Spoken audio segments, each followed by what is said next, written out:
Muy bien, listo. Vamos a iniciar con nuestra clase, tema nuevo de filosofía.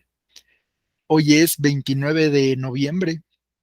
Se acaba el mes, se acaba el año, pero también se acaba la materia de filosofía. Vamos a revisar los temas que nos hacen falta. Ayer hablamos de los derechos, tipos de derechos, derechos humanos y derechos consuetudinarios específicamente.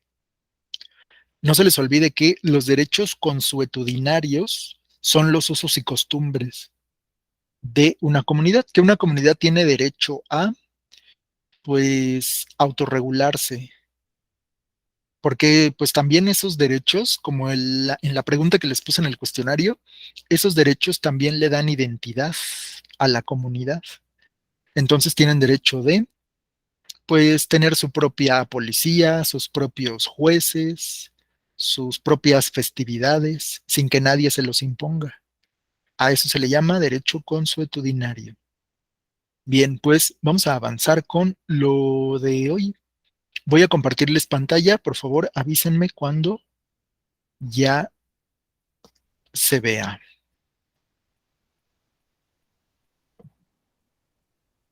¿Listo? Ah, profesor. Sí. Bueno, pues será momento de comenzar. Esto era lo que habíamos platicado ayer. Por favor, no se les vaya a olvidar. Los derechos humanos, pues es lo que tenemos por el simple hecho de existir, ¿no? Nos corresponde. Y no dependen del país en el que te toque vivir. Cada país tiene su constitución. Cada país dice lo que se debe y no se debe hacer, o lo que te toca o no te toca. Eso lo dice cada país, pero los derechos humanos están más allá de eso. Los derechos humanos son universales, aplican para todos los humanos del universo. Bueno, no sabemos que en otra parte del universo haya humanos, pero al menos aquí en la Tierra sí. Luego los derechos consuetudinarios, que ya dijimos, corresponden a prácticas, costumbres, tradiciones, creencias de los pueblos originarios, sobre todo. Forman parte de su comunidad. Ahora, vamos a hablar de otra cosa ya para terminar esto de la ética.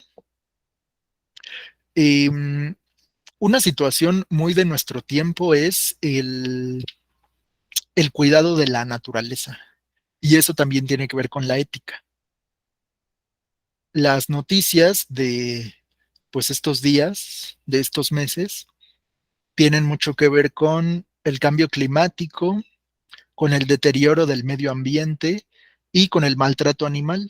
No sé si ustedes han ojeado algún periódico o han visto el noticiero que pues surgen casos de personas que pues que las detienen porque maltratan a los animales o no los tienen en buenas condiciones. Bueno, pues eso también tiene que ver con la ética, porque miren, la ética tiene varias dimensiones. La que tiene que ver con nosotros mismos, o sea, lo que tú sabes que es bueno para ti, también tiene que ver con la sociedad, lo que sabes que es bueno para los demás. Y también, pues lo que sabes que es bueno para los otros seres vivos que no son humanos, los seres no humanos, o sea, las plantas y los animales. Eso también lo estudia la ética y es algo pues muy de actualidad. Vean este esquema, alcanzan a ver este dibujito de aquí abajo, está un poco transparente, pero ¿sí lo ven? Sí, profesor. Sí, va. Entonces, observen qué sucede ahí. Vemos una figura humana y la figura de varias plantas y animales. Y luego vemos este de acá, arriba tienen otro. Son visiones opuestas. ¿Con cuál se quedarían ustedes? ¿O qué creen que signifique?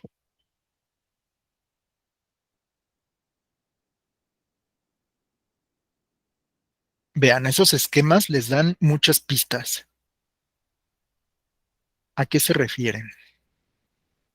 En el de abajo a la izquierda vemos una especie de pirámide y el ser humano aparece hasta arriba. Y en el de la derecha, hasta arriba, se ve pues que hay varios seres vivos, plantas, animales, insectos, y tienen están acomodados de forma circular y ahí también aparece el hombre y la mujer. Pero, ¿qué creen que quiera Sí. decir esto? Adelante.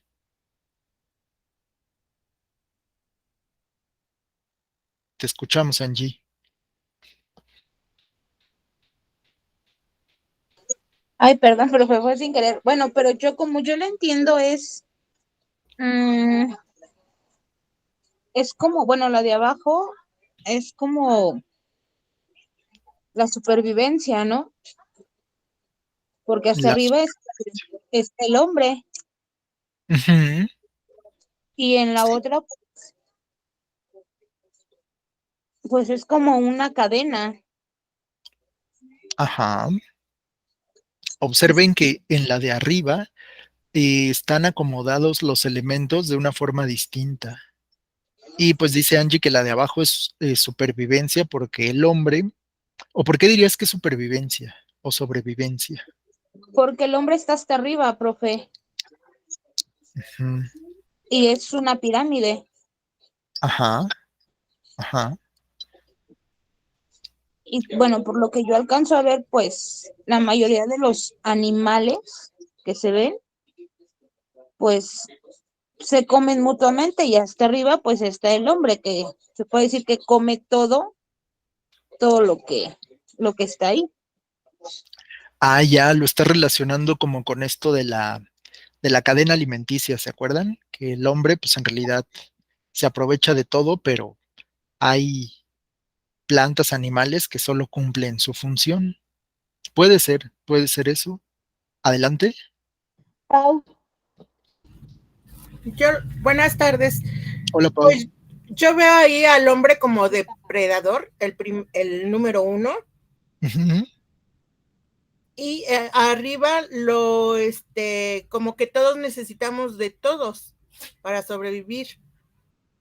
Ah, ya. Sí, porque, miren, en el círculo están como todos, es que un círculo no tiene ni arriba ni abajo, ¿no? Un círculo, pues es un círculo, está todo al mismo nivel. Entonces, puede ser que signifique eso, Pau, como que, pues vivir en armonía, ¿no? Plantas y animales y humanos, puede ser. Y en el de abajo, pues sí, claramente habla de la superioridad, porque el hombre está hasta arriba de la pirámide. Pero ahorita vamos a platicar de esto. A ver, ¿alguien más levantó la mano? Jenny, ¿Tú qué opinas, Jenny? ¿Por qué estas dos imágenes? Me gustó como lo dijo Pau, que el hombre como depredador. Ujú. Justamente así como está la pirámide, el de arriba se come, se alimenta con los de abajo. eh, Ajá, y, y aparte, al estar la mujer al lado de una que imagino que es una ballena, sí. y estar el hombre arriba, se me refleja cierto grado de machismo en la imagen. Ándale, hasta Porque ya se dieron cuenta que la mujer aparece en tamaño más pequeño. Ujú, exacto. Ujú, Entonces, así, el hombre, el sexo masculino, con el grado de superioridad. Y en el otro, pues que somos parte de un todo. Ahí lo veo como que más integrado todo porque están mezclados en todas las partes y como dijo usted, no hay ni arriba ni abajo ujú. y están mezclados totalmente. No hay como que en ningún, no veo fraccionado por Como por especies ni jerarquía. nada, Ajá. nada, nada. Somos parte de un todo. Ándale, pues por ahí va el asunto. Creo que em, las opiniones que escuchamos, pues cada uno le puso un elemento a la definición que vamos a dar. Esto se los pongo porque dijimos que la ética también tiene que ver con el cuidado de la naturaleza, porque pues hay un movimiento nuevo que está tomando fuerza, que es este hábito de ya no consumir carne, no consumir carne, o sea, quitar ese hábito de nuestras vidas, porque ahora se sabe que mm, pues criar animales pues, para matarlos y quitarles la carne y comérnosla, pues contamina demasiado. Un animal, una vaca, una res, pues requiere de muchas cosas, consume muchos recursos, ocupa mucho espacio y ocupa mucha agua y además contamina porque desprende, bueno, suelta gases. y eso contamina la atmósfera. Así que hay un movimiento para dejar de consumir carne. Eso podríamos decir que es un comportamiento ético, como que ahora eres más consciente de lo que comes porque piensas en el impacto que tiene. No solo ves como tu beneficio. Sí, pues yo como carne porque me gusta, porque, pues porque quiero, porque es mi costumbre y soy libre de hacer lo que quiera, ¿no? Pero ahora es ver más allá. Es como decir, este acto de comer carne tiene consecuencias que afectan a otros. Entonces no solo es pensar en ti, es pensar en los demás.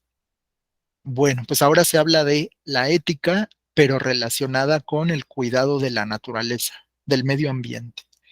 Y estas imágenes que les pongo, pues en realidad todas las respuestas fueron buenas. Sí quiere decir que el hombre es un depredador, la de abajo. La de abajo es como pensar que los recursos naturales están a nuestro servicio. O sea, que el hombre tiene el derecho de utilizar todo lo que tiene a su alcance, ¿no? Indiscriminadamente. Tiene el derecho de, pues, matar pollos, vacas, tener perros. Si quiere tener un perro y lo quiere abandonar después, pues lo puede hacer porque el hombre es superior. Entonces, hay gente que también dice que tener perros, pues no es algo ético. Pero bueno, eso ya es otro movimiento. Hay para todos, ¿no? Hay para todos. Pero efectivamente, esto de ver a la naturaleza como una pirámide donde el hombre está en la cúspide, pues afortunadamente va en decadencia esta visión del hombre como beneficiario de todo lo que tiene la naturaleza. La postura que está tomando fuerza es la de arriba, el pensar que el hombre pues es una más de las muchas especies que existen y que tenemos el mismo derecho que todas las demás. No somos más importantes que las ballenas, ni que las estrellas de mar, ni que los ratones, ni que los perros, porque pues pertenecemos a un todo. Esa es una visión ecológica. Y pensar cuáles de tus actos afectan a otros, no a otras personas, a otros seres vivos. Y pues ya entonces nos preguntamos por nuestros hábitos de consumo, esto de utilizar el unicel. ¿Se acuerdan que habíamos hablado en nuestras clases de geografía del peligro del unicel? Que el unicel es un tipo de plástico que no se biodegrada, no se deshace. Y entonces, pues contamina el ambiente. Bueno, ese tipo de cosas es pensar de manera más amplia. Así que vamos a hablar de un término, ahorita se los pongo, pero dice la satisfacción de las necesidades humanas frente a los derechos de otros seres vivos. Este también es un tema filosófico. Como estuvimos hablando en días anteriores de qué es el hombre y qué hacemos aquí y cuál es la realidad y somos realmente libres y qué es la muerte. Bueno, también una cuestión filosófica es cuál es el papel del hombre en la naturaleza. ¿Cuál es el papel del hombre en la naturaleza? O sea, ¿realmente nos tenemos el derecho de beneficiarnos de todo lo que hay aquí? O sea, si yo quiero, puedo comer carne diario, pero ¿eso será ético? ¿Será bueno? Y pues empiezan estos cuestionamientos de si la naturaleza está para satisfacer nuestras necesidades y que no cuentan las necesidades de las vacas o no cuentan las necesidades de los peces, pues creemos que las cosas están ahí para nuestro consumo. Hay gente que dice, pues es que los pollos nacieron para eso, ¿no? Los crían para que los maten y entonces no hay problema. Yo puedo comer mi pollo rostizado a gusto, pero pues estás diciendo que la vida de un ser humano es superior o es mejor que la de un pobre pollo que vive unas cuantas semanas para que lo maten. Bueno, pues ahí ya entramos en otro tema, que es el biocentrismo. Biocentrismo. Veamos qué significa eso del biocentrismo. Es una postura filosófica porque se asocia a un conjunto de fundamentos éticos que le da a la naturaleza y a las especies no humanas una valoración intrínseca fuera de todo interés antropocéntrico. Antropocéntrico. Hay varias palabras que nos saltan en esta definición de biocentrismo. Nos puede llamar la atención esto de que eh, dice valoración intrínseca. La palabra intrínseca quiere decir que pues es algo propio. Intrínseco es algo que te pertenece, algo que es propio. Y dice, fuera de todo interés antropocéntrico. Y antropocéntrico ya lo habíamos hablado también. No sé si se acuerden, espero que sí, porque si no, pues nos sentiríamos muy mal. Que se acuerden de cuando hablamos de las afectaciones antrópicas. Estábamos hablando de los desastres naturales y decíamos que cuáles eran las afectaciones antrópicas. Entonces, antropos es un prefijo que significa hombre. Antropos, antropos. Antropo significa hombre. Entonces, cuando dicen interés antropocéntrico, es cuando pones al hombre en el centro. Dice que hay que darle a la naturaleza y a las especies una valoración propia. O sea, los pollos, los perros, los árboles deberían valer por lo que son, su valor intrínseco, no por el beneficio que aporte o no al hombre. A eso se refiere. Entonces vamos a leerlo otra vez. El biocentrismo es una postura filosófica porque se asocia a un conjunto de fundamentos éticos que le da a la naturaleza y las especies no humanas una valoración intrínseca, fuera de todo interés antropocéntrico. O sea, dejar de pensar todo en función de los humanos, si es benéfico o no para las personas. Simplemente todas las especies valorarlas por lo que son.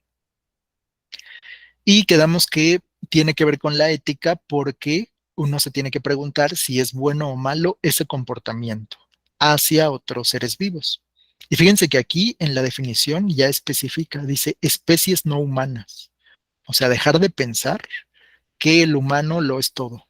Siempre pensamos en términos de nuestra especie, pero tenemos tanto derecho como lo tendría pues un árbol de existir. Pero a la gente no le importa mucho eso. Bueno, no nos importa. Hay que incluirnos todos. No nos importa porque, pues si el árbol te está estorbando en tu ventana, pues vas y lo cortas, ¿no? Si van a construir un edificio y en ese terreno baldío hay árboles, pues ni modo, los árboles se van. El edificio es más importante. Y así con muchas cosas. Eso es el biocentrismo. Biocentrismo, acuérdense, bio, vida. Y centrismo, pues poner a la vida en el centro, no solo a la vida humana. ¿Hasta aquí tienen alguna pregunta o comentario sobre esto del biocentrismo? Pueden o no estar de acuerdo. Recuerden que aquí no hay una respuesta definitiva, pero sí se considera una postura filosófica. Así que la imagen de la derecha sería un ejemplo de biocentrismo. O sea, el pensar que todas las especies, plantas y animales, pues valen por lo que son y tienen todas el mismo derecho. Y el antropocentrismo sería la postura contraria.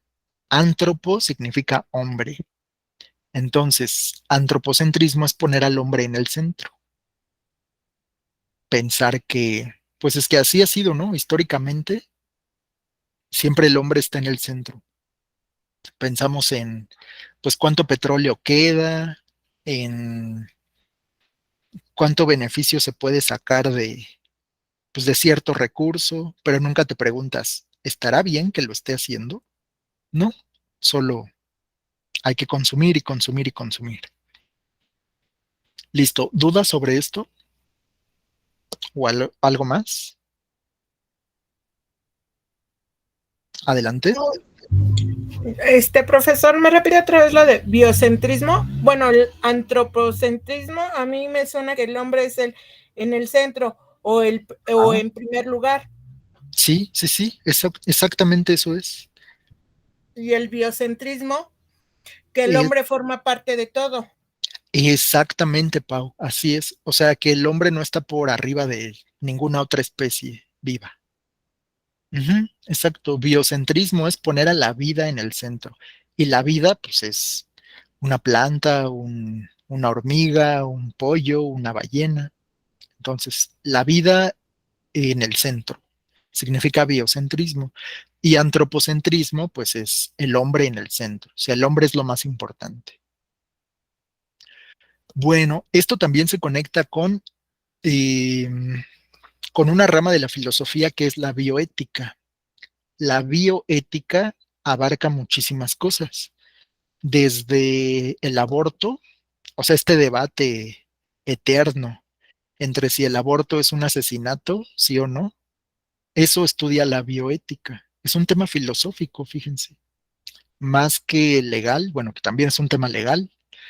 Aquí en algunos estados todavía está prohibido que las mujeres aborten, pero es un tema de bioética. O sea, si es un asesinato o no, todavía se discute. A ver, ¿alguien más levantó la mano? Sí.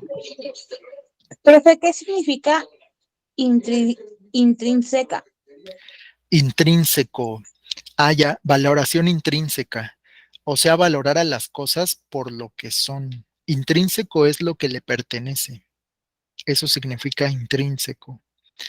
O podríamos decir, intrínseco es algo que viene dentro de, intrínseco. Como hace rato decíamos, los derechos humanos son intrínsecos a las personas. O sea, ya les pertenecen por el simple hecho de ser personas. Intrínseco es lo que pertenece. Es propio o característico de alguien o de algo. Entonces, cuando dice, le da a la naturaleza y las especies no humanas una valoración intrínseca, o sea, el valor que les pertenece, el valor por el simple hecho de ser seres vivos, ¿no? No que alguien les ponga un valor en función de lo que, si son buenos o malos para el hombre. A ver, ¿alguien levantó la mano? Yo, es como el valor absoluto, ¿no? De cada persona o de cada humano. Ándale, ese es buen ejemplo, Pau, el valor absoluto. Sí, acuérdense que ese es un tema de mate, valor absoluto. O sea, el valor que tiene cada cosa independientemente de su signo, ¿no? Diríamos en matemáticas. Exactamente. Intrínseco es lo que es propio, característico, que nadie te lo pone, nadie te lo asigna. Es tuyo por derecho propio.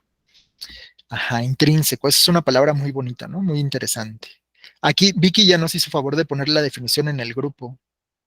Intrínseco, que es propio o característico de la cosa que se expresa por sí misma y no depende de las circunstancias. Entonces, valor intrínseco es el valor que tiene ya de por sí. Si ese es un perro, ¿por qué vale? Pues porque está vivo, no porque te haga compañía o porque creas que es tu mascota y lo quieres mucho, no. Un perro vale por el simple hecho de estar vivo, ¿no? No porque esté ahí para tu beneficio. Entonces, ese es el biocentrismo, como respetar la vida y valorarla simplemente porque es vida. Bueno, vamos a pasar a lo siguiente. Con este tema del biocentrismo se acaba la ética. Ya, terminamos la sección de ética y vamos a pasar a otra cosa. ¿Va? Vamos ahora con chan, chan, chan, filosofía política. Filosofía política. Ya casi acabamos.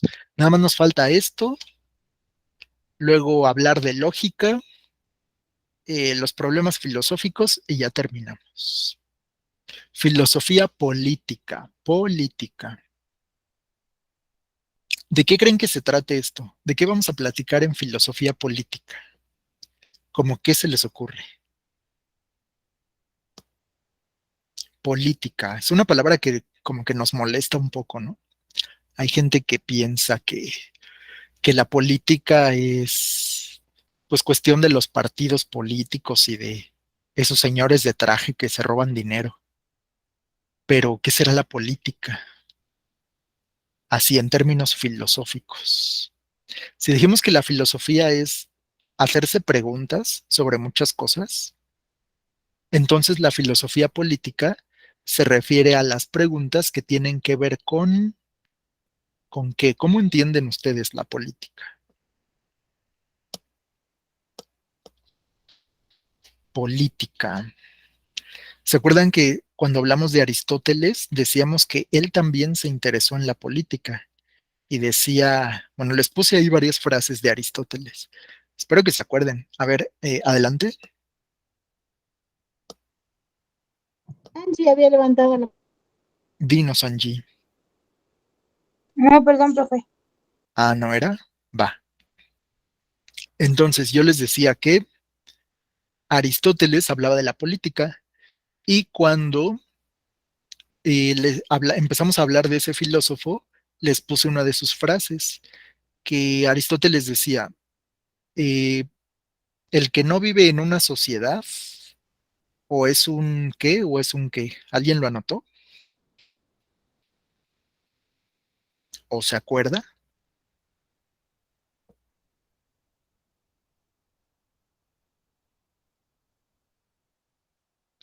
¿No? ¿Nadie? Bueno, ahí va.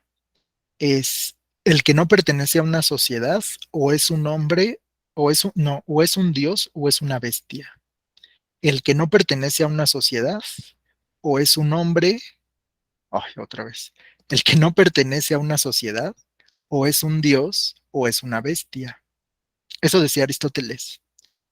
Con esto quería resaltar la importancia de vivir en sociedad. Entonces vamos a hablar de eso. Para ustedes, ¿qué es vivir en sociedad? Y todos los problemas pues que eso conlleva. Vivir en sociedad no es fácil, no es fácil.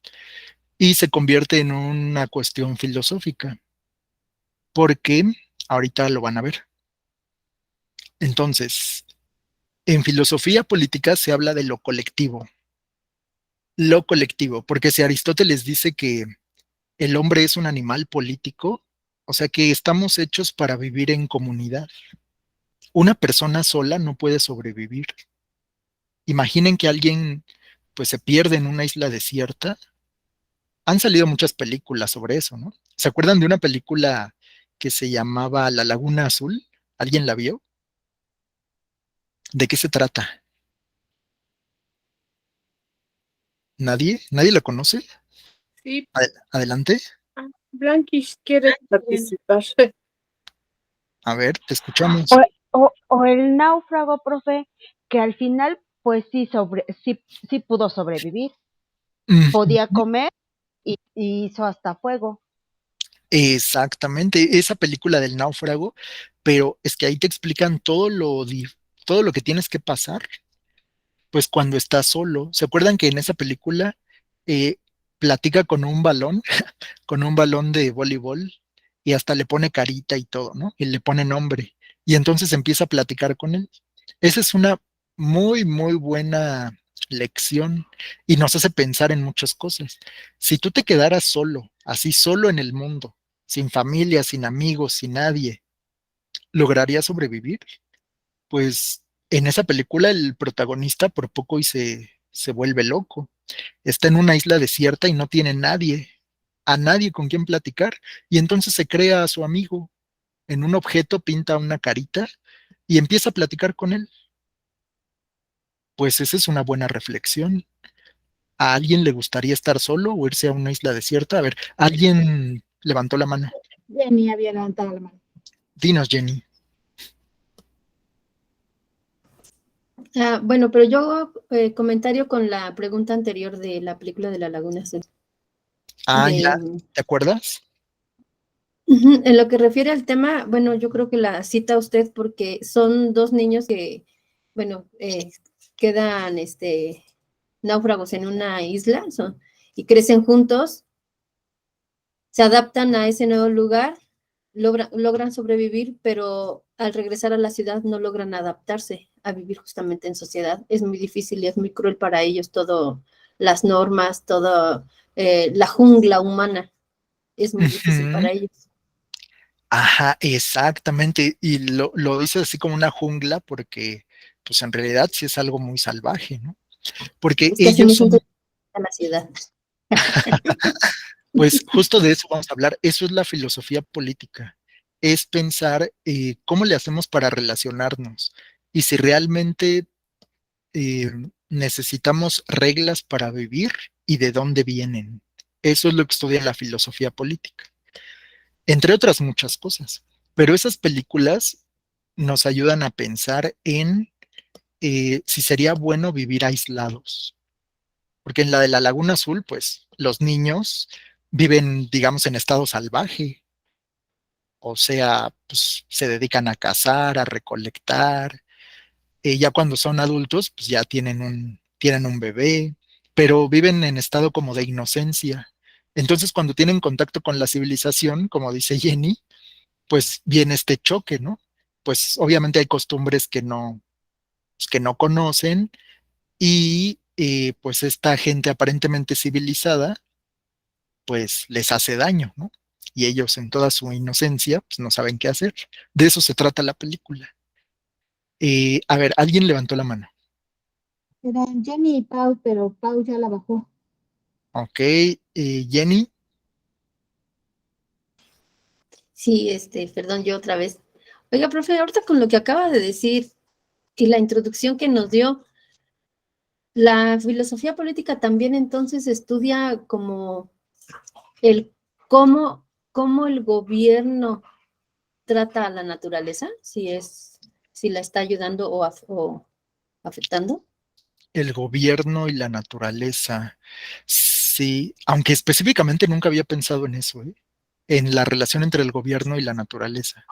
Pero la filosofía política sí estudia el gobierno, porque cuando nosotros pensamos en el gobierno, lo pensamos como algo afuera de nosotros. O sea, decimos, ay, el gobierno es muy malo, ¿no? El gobierno ni hace nada, y el gobierno esto, y el gobierno lo otro, pero el gobierno es una cuestión filosófica. ¿Quién es el gobierno? ¿A qué le llamamos gobierno? Como que lo entendemos, pero a la vez no lo entendemos. Creemos que el gobierno es algo malo, que decimos, ahí el gobierno ni arregló la banqueta, ¿no? O el gobierno no arregla los baches.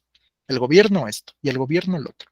Pero la filosofía política se mete de lleno a hablar del gobierno. Adelante. Bueno, pues yo lo veo en dos aspectos, profesor. Ujú. Viendo lo de la película, bueno, pues también ahí entra la ética y la moral, ¿no? En lo de En la la película. lo de la Laguna Azul o lo del náufrago. Ajá, la de la Laguna Azul. A ver, ¿cómo meterías la ética? La moral, bueno, yo la metería en que tuvieron relaciones siendo hermanos, a lo mejor inocentes sin saber, pero fue inmoral. Ah, ya. Miren, ese también es un punto interesante. Porque si estuvieras en una isla desierta, fíjense, esta es una gran pregunta, gran pregunta. Si estuvieras en una isla desierta, a lo mejor con una o dos personas, no sé, o tú solo, ¿la moral tendría sentido? ¿O la ética tendría sentido? Porque quedamos que la moral, pues son las reglas de la sociedad, ¿no? Las normas de la sociedad. Pero si no hay sociedad, si tú eres la única sociedad, entonces tú podrías hacer lo que quieres, no hay nadie que te diga qué hacer, estás solo, abandonado ahí en una isla. Entonces la moral, pues más bien como que se inventó para empezar a vivir en sociedad, lo que puedes y lo que no puedes hacer, lo que está bien visto, lo que está mal visto. Pero si no hay nadie que te vea, pues ya no hay moral. Muy bien, qué buena pregunta. A ver, Y ¿alguien en, más levantó la y mano? en la política, bueno, yo diría que también está la moral y la ética. Ajá, sí, sí se relacionan, exacto. Pero aquí es la ética respecto a lo colectivo. ¿Se acuerdan que hablamos de varios niveles de ética? Como que la ética con uno mismo, lo que sabes que te hace bien o que es bueno para ti. La ética con los demás, o sea, cómo beneficiar a los demás o cómo hacer algo para que no afecte a los demás. Y la ética de la que acabamos de hablar de la naturaleza, ¿no? Todos los seres vivos. Exacto. Pues sí tiene mucho que ver la filosofía política con la ética. Pero fíjense, ahorita vamos a entrar en unos debates bien interesantes. A ver, ¿alguien más levantó la mano? Jenny, pero ya la dejó, profe. Ok, tal vez ya no, pero quiero que los demás también participen. Todos tenemos algo que decir. Aunque digan, no, es que yo no sé nada de eso, pero seguramente tienes alguna anécdota o algo que se relacione con esto. Entonces, vamos a hablar de la filosofía política. Tiene que ver con lo colectivo. Y pues vayan imaginándose qué harían ustedes si estuvieran en una isla desierta, como en la película de Náufrago. Él iba en un avión y el avión tuvo un accidente, entonces cayó ahí y cayó con un montón de artículos porque era una empresa de paquetería. Y entonces agarró lo que pudo para sobrevivir y así estuvo mucho tiempo, tratando de escapar. Él no dijo, ay, qué bueno, ya me liberé de todas las personas, ¿no? Ya no va a haber quien me moleste, por fin voy a estar a mis anchas, comiendo lo que yo quiera y no tengo que rendirle cuentas a nadie. No, él estaba en todo lo contrario. Él quería regresar con su familia porque pues no quería estar solo. Entonces, ¿creen que pues sí nacimos para convivir, para estar con los demás? Pues acuérdense de Aristóteles, ¿no? Decía, el hombre es un animal político por naturaleza. O sea, nuestra naturaleza es asociarnos con otros, porque solos no podemos. Tenemos que conectarnos con los demás, porque tú no puedes fabricar tus propios, bueno, tal vez sí puedas, tus zapatos, tu ropa, pero ya sería difícil, por ejemplo, capturar a un animal para comértelo. Tú solo, pues como que ya no, necesitas de otras personas. Y es algo pues en lo que casi nunca pensamos, pero justo vamos a hablar de eso.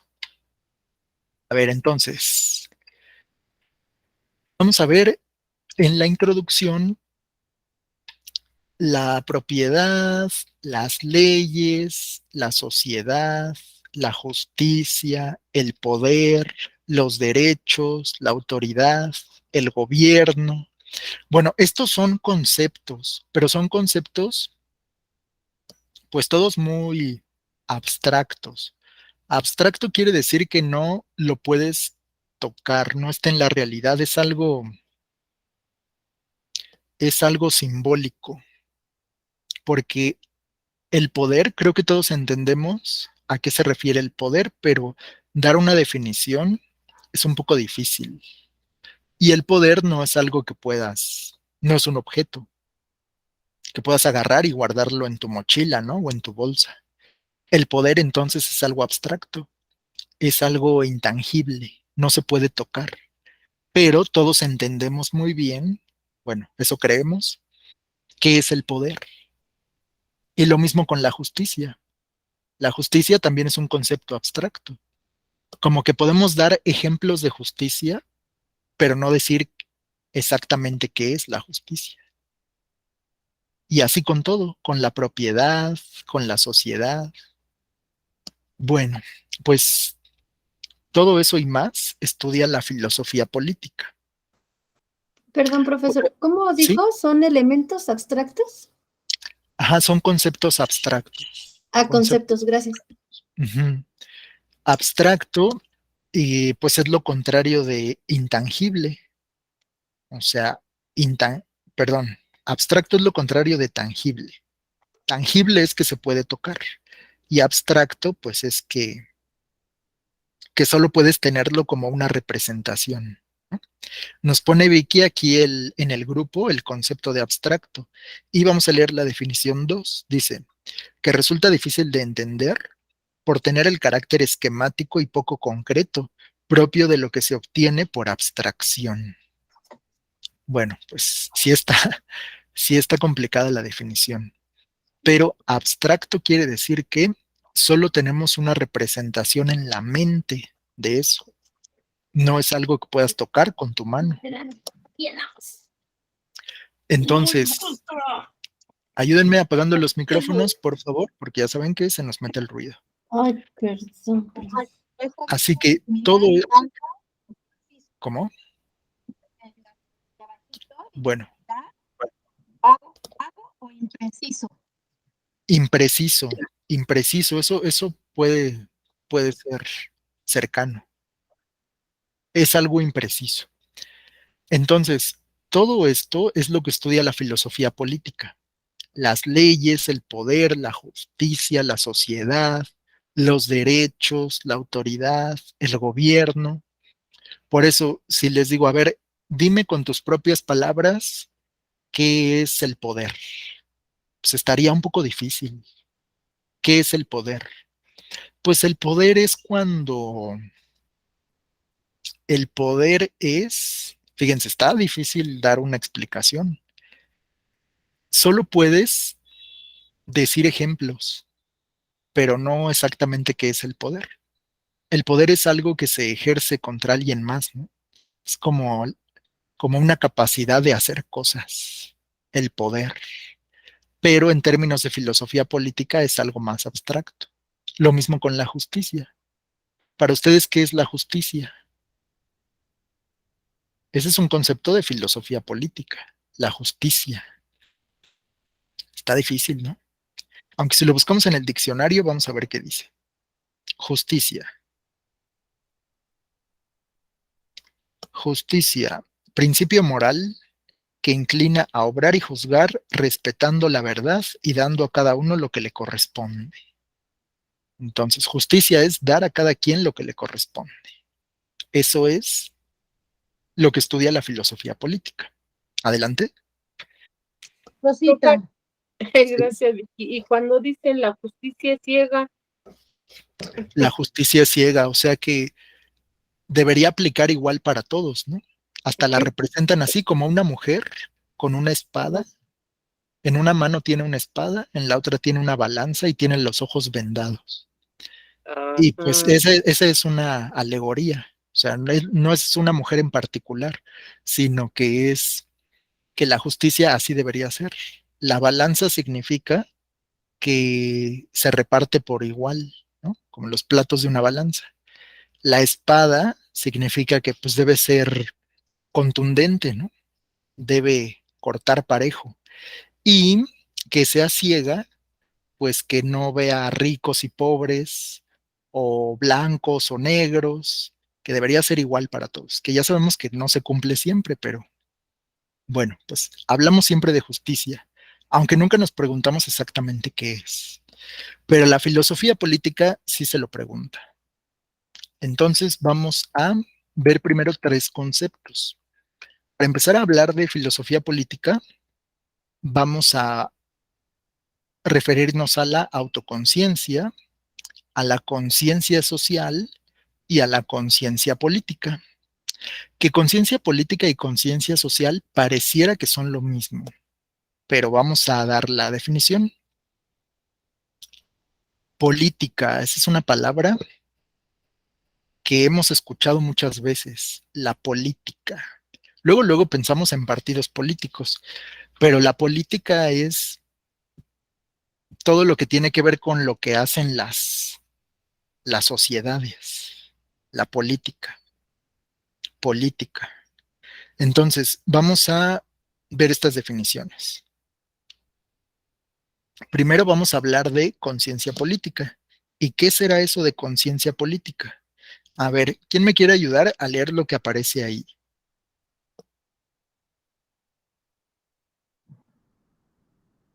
Adelante.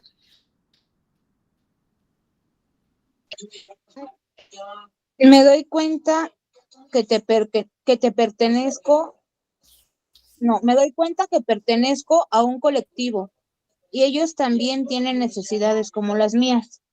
Todos somos uno. Excelente, Angie, muy bien. Eso es la conciencia política. La conciencia política tiene que ver con lo colectivo. O sea, esto que decíamos de la película de Náufrago, saber que no solo soy yo, que otros me necesitan y que yo necesito de otros. Entonces, la política tiene que ver con cómo se organiza la sociedad. Ya sabemos que dependemos todos de todos, pero hay que organizarnos porque si no nos organizamos, se va a crear un conflicto enorme. Todos vamos a querer mandar y todos lo hemos experimentado. Cuando nos toca trabajar en equipo, no, pues imagínense, alguien ya está organizando, o alguien no hizo nada, o yo lo veo de una forma, pero tú lo ves de otra y al final no llegamos a nada. Entonces, necesitamos organizar nuestra sociedad. Eso es conciencia política. Ahora eso llévenlo pues al nivel del país. No, pues que unos quieren eh, que acaben con el INE, ¿no? El Instituto Nacional Electoral. Y otros dicen, no, el INE no se toca y cómo es posible que acaben con las instituciones. Bueno, pues eso es política. La política es decidir cómo nos vamos a organizar. Si no podemos vivir solos, tenemos que vivir en sociedad.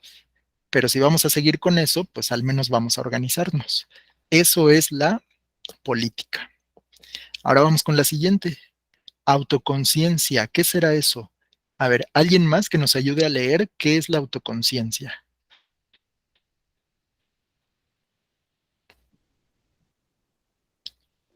Mari, Dinos, Marí.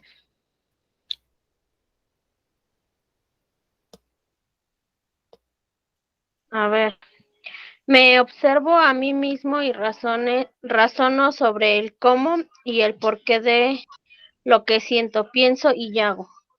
Gracias, Marí. Esto es autoconciencia. Esto ya obviamente tiene que ver con algo individual. ¿Y por qué será importante en la filosofía política? Pues lo vamos a ver ahorita. Pero acuérdense, autoconciencia. Cuando uno piensa sobre el porqué de lo que piensa, de lo que siente y de lo que hace. Podríamos decir que eso es lo que constituye a un humano. Sus emociones, sus pensamientos y sus acciones. Somos esas tres cosas. No siempre están en armonía, pero eso es lo que somos. Y este es el camino para llegar a la felicidad. Si realmente razonamos profundamente sobre quiénes somos, por qué siento lo que siento, por qué pienso así, si es una idea propia o alguien me la impuso, y por qué actúo de esta manera, por qué hago o no hago ciertas cosas. Sé que es bueno hacer ejercicio, pero no lo hago. Sé que es bueno comer verduras en vez de comer papitas, pero no lo hago. Eso es autoconciencia. ¿Por qué haces lo que haces? Bueno, vamos ahora con conciencia social. ¿Quién nos quiere leer este último?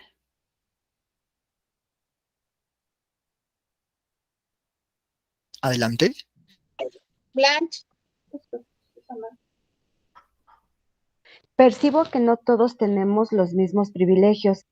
Debo ser responsable para que mis acciones no afecten a otros. Excelente, muy bien, Blanche. Eso es, este último concepto de conciencia social tiene que ver con lo que hablamos hace rato del medio ambiente. O sea, el saber que pues, pertenezco a una sociedad y que lo que haga va a repercutir en los demás. Por ejemplo, yo no puedo, bueno, sí puedo, ¿no? Subirle el volumen a mi bocina porque pues sé que tengo vecinos y esos vecinos Ay, no, pues sí es bien lindo. Así le dice mi tienen, esposo. tienen derecho. Porque, ¿Me ayudan porque apagando el micro, por mi favor? Freddy anda de enamorado. Micro apagado. Ok, bien. Les estaba poniendo el ejemplo de la bocina. Hay algunas personas que pues no tienen conciencia social y le suben a la bocina. Y a pesar de que pues, saben que no a todos les gusta esa música, pues a ellos no les importa. Le suben el volumen y andan ahí cantando y sin importarles que pues, los demás también tienen derechos. Eso sería falta de conciencia social, porque no percibe que todos pues tienen ese derecho. Y aquí habla específicamente de los privilegios. A lo mejor, pues ustedes tienen el gran privilegio de estudiar y hay otros que no lo tienen, pero tal vez sea fácil para nosotros decir, pues es que no estudia porque no quiere, ¿no? o esas frases de que el que es pobre porque quiere, ¿no? Eso sería falta de conciencia social, porque estás ignorando la condición de otros. Tú no sabes por qué el otro no está estudiando. Tal vez el problema es más profundo, pero pues lo juzga superficialmente. Eso es conciencia social. Tiene mucho que ver con la empatía, ¿no? Y también con nuestras acciones que pueden afectar a otros, como lo que les decía de la bocina. Para mí sería muy cómodo subirle a la música, pero estoy ignorando a los demás. Entonces, no me estoy dando cuenta que pertenezco a un colectivo. Adelante. Sí, Profe, ahí también entra lo de, por decir, si yo riego el agua, es conciencia social porque va a afectar a otros, ¿no? Bueno, más bien a toda la humanidad, porque con el tiempo no vamos a tener agua y yo desperdiciándola, ¿no? ándale, muy buen ejemplo, Rosy. Exactamente. Eso es conciencia social. Exactamente. Hay gente que hasta se enoja. Si ven a una señora regando ahí la banqueta con la manguera y pues se acercan a decirle, ¿no? Que eso está mal, la persona hasta se enojaría, diría, pues yo pago mi agua y no me importa, ¿no? Aparte es mi casa y yo aquí hago lo que yo quiera. Bueno, eso es falta de conciencia social, porque el agua nos pertenece a todos. Todos tenemos el mismo derecho de utilizarla. Y hay gente que ni siquiera tiene acceso al agua. Entonces, falta de conciencia social. Muy buen ejemplo, Rosy. Exacto. Entonces, ya tenemos los tres. Conciencia política, lo que tiene que ver con cómo se organiza la sociedad. Autoconciencia, lo que tiene que ver conmigo mismo. Y la conciencia social, pues los ejemplos que ya dimos. Excelente.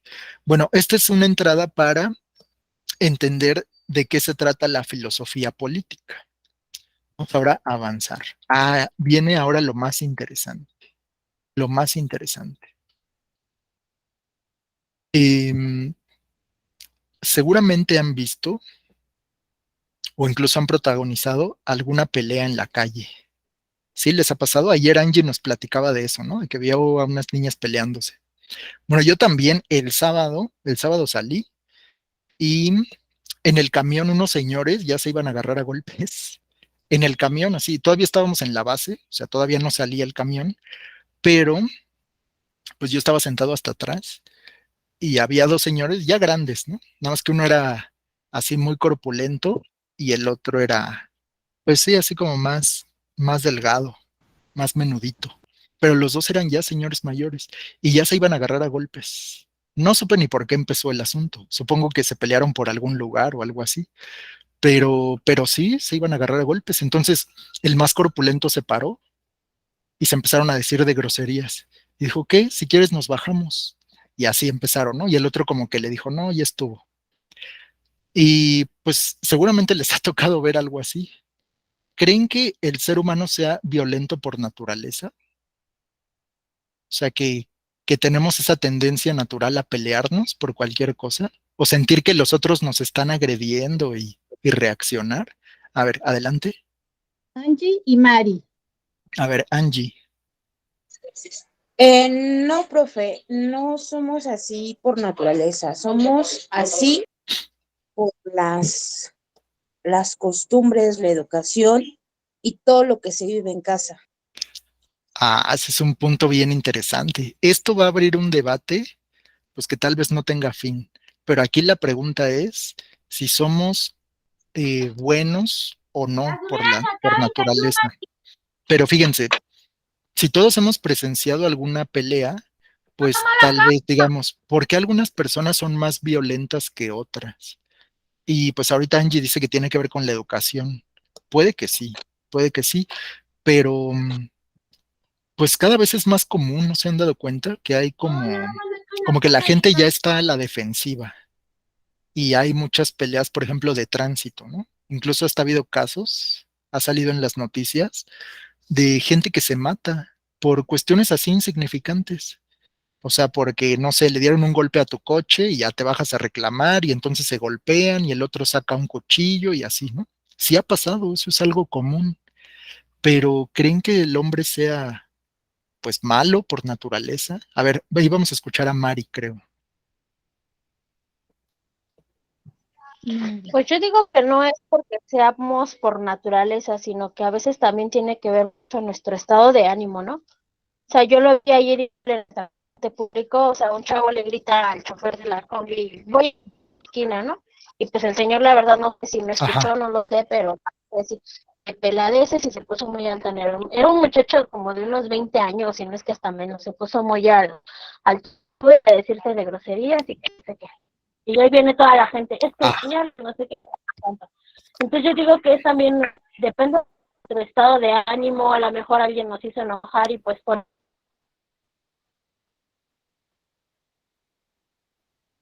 insisto, ya no quién te la haga, sino quién te la pague. Entonces a veces es también nuestro alrededor el que nos pone.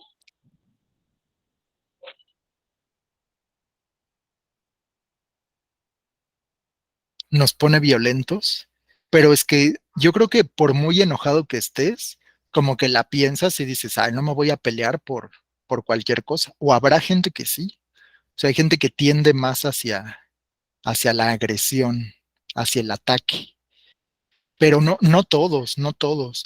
A lo mejor sí tiene que ver con tu carácter, ¿no? Un carácter más violento, pero pues es que también, si es una situación en la que tú te sientes agredido, pues ¿cómo no vas a reaccionar? O sea, eso es, no sé, es un tema interesante. A ver, ¿alguien más? Yo, profe, Rosita, pues, ¿Tú qué opinas, Rosy? ¿Somos malos por yo creo naturaleza? que sí, profe. Mire, últimamente, a raíz del COVID, como que todos estamos Ajá. como que a la defensiva, como que me ves como que estresados, como que no soportan ni que les pase la mosca por encima. Yo lo veo ahorita en la secundaria con mi hija, no hay día que yo vaya por ella que no se estén agarrando los chamacos. Ayer se Ajá. bajaron del pecero unos a pelearse y en el transporte lo mismo. Te estás pasando de lanza y se empiezan a agarrar. O sea, por todos Ujú. lados, por donde lo veamos, pleitos y pleitos y pleitos, peleas y peleas. Yo digo que ya por naturaleza somos agresivos, profe. Ajá, justamente, Rosy, exactamente. Vemos que hay conflictos, ¿no? O sea, como que es algo natural de los humanos. Las peleas y eso son como cosas cotidianas. Pero aquí la pregunta es si realmente somos así por naturaleza o creen que es algo que aprendimos, ¿no? Aprendimos a ser violentos. Pues, bueno, aquí el tema no es la violencia. Digamos que sí puede ser un problema filosófico, pero nos vamos a ir más hacia la agresión, porque todos queremos defender nuestros intereses, ¿no? Casi, casi no queremos ni que se nos acerquen. Y ya cuando alguien sobrepasa ese límite, pues es cuando ya nos ponemos agresivos. Así que creo que alguien más había levantado la mano. sí, Blanca había levantado la mano también, pero ya la bajaron. Ah, ok. Sí, entonces, pues podríamos avanzar. A ver, esto fue vamos a pensar en qué hace al hombre o qué hace a las personas tan, o sea, qué es lo que provoca que nos hagamos daño entre nosotros. Y creo que no hay duda, ustedes ya pusieron ejemplos. O podríamos revisar un periódico, así un periódico o las noticias. Pues, ¿qué aparece ahí? Que los secuestros, que los asaltos, que las violaciones, los feminicidios. Entonces, eso es algo como que es de nuestra naturaleza, agredirnos entre nosotros, o creen que pues el hombre es bueno por naturaleza y entonces vivir en sociedad como que lo corrompe. Bueno, ese es un problema filosófico, ¿va? La pregunta aquí es, ¿cómo vivir en paz? ¿Podremos lograr vivir en paz o solo será como una ilusión? ¿Se imaginan algún día en el que en las noticias no salga ninguna de esas cosas? O sea, que no haya asaltos, ni asesinatos, ni secuestros. ¿Ese será un mundo posible? ¿Que podríamos llegar a vivir en paz? A ver, adelante. Bueno, sí, profe, Angie y Pau. sí, profe, A ver, ya Angie. que el gobierno suba los sueldos, solamente así podremos ser un país en paz y tranquilo. O sea, ¿crees que tiene que ver con una cuestión económica? Sí, y le voy a decir por qué, porque a base de que pasó, bueno, de que fue lo de la pandemia, mucha gente se quedó sin trabajo. Yo soy una de ellas. Y la verdad, Ujú, los trabajos que yo he tenido en este último año, no me salgo porque sea un trabajo pesado, profe. Me salgo porque te pagan realmente algo insignificante. Ya en todos ujú. los trabajos que yo, bueno, en los que yo he visto, ya no te dan las, ¿cómo se llaman? ¿Prestaciones? Acciones, ya no te dan seguro, ya, o sea, ya no, ya es, y un sueldo mínimo. Ujú. Entonces, ¿crees que si como que la repartición de los recursos fuera pareja, se acabaría esto de la violencia? Sí, porque ya mucha gente dejaría de robar, dejaría de secuestrar, y como dice Rosita, mucha gente anda de malas por lo mismo, de porque a lo mejor la economía que tienen no les alcanza. Ujú. Esa puede ser una causa. O sea, como que tienes alguna especie de enojo, ¿no? Y estás reaccionando. Ajá. Bien, bien. Pues puede ser una teoría esa de que como yo veo que otros tienen privilegios que yo no tengo y que la cosa no es pareja, entonces mi reacción natural es, pues así como que ser violento o pelearme o no sé, como decía Mari, ¿no? Con el ejemplo que nos puso, así como ponerse altanero por todo. Bueno, puede ser una causa, pero aquí lo que me interesa es que reflexionen si creen que la sociedad podría llegar a vivir en paz. Es algo que nunca ha pasado. O sea, los libros de historia están llenos de pues, revoluciones, guerras y injusticias, ¿no? Pero ¿será posible?